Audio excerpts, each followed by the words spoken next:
Deep in the whisper wood lived a big bad wolf, or so everyone thought. In reality, he was a big, bad softy. He just didn't know it yet. One day, Max was taking a walk in the woods when he heard a sniffle. He looked around, but there was no one there. Then he heard it again. This time, he saw a young wolf with his head down between his paws. "Hello," said Max. "Are you all right?" The wolf jumped, then shook his head. "Oh, I'm sorry," said Max. "I didn't mean to startle you." "It's all right," said the wolf. "I was just thinking about my shadow. It ran away from me." "Your shadow? How can a shadow run away?" asked Max, confused. The wolf sighed. "Well, let me tell you," he began, and Max sat down to listen. Once upon a time, the young wolf was playing a game with his shadow. He would try to catch it, but his shadow would always get away. Then the wolf got an idea. He would pretend to be scary and his shadow would run away.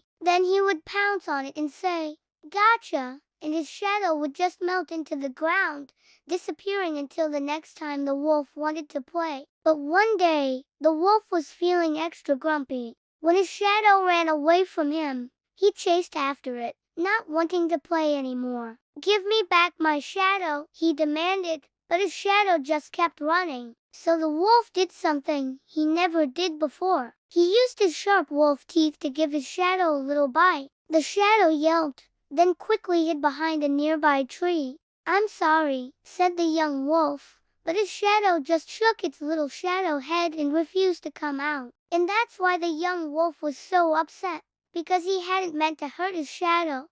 But now it wouldn't come out from behind the tree. "So what do we do?" asked Max. The young wolf sighed. "I don't know. It's too scared of me." "Well, if it's scared of you, then show it that you're not scary," said Max. The wolf thought about this for a moment. "You're right," he said. "Being a little scary is okay, but being mean is not." Then the wolf took a deep breath and walked over to the tree. "Hello," he said softly to his shadow. "Can I please apologize?" The shadow peeked out from behind the tree. "You want to apologize?" "Yes," said the wolf. "I'm sorry I bit you. That was mean of me." The shadow looked at the wolf for a moment. "I guess I could forgive you," it said finally, "if you promise not to bite me again." "I promise," said the wolf. And just like that, the two friends were reunited. The young wolf was so happy that he licked his shadow all over. Well, at least he tried to. His tongue just wasn't long enough to reach. "What are you doing?" asked Max, laughing. "I'm giving my shadow a little love," said the wolf, and then he explained what had happened earlier. Max nodded. "Well, that was a silly mistake,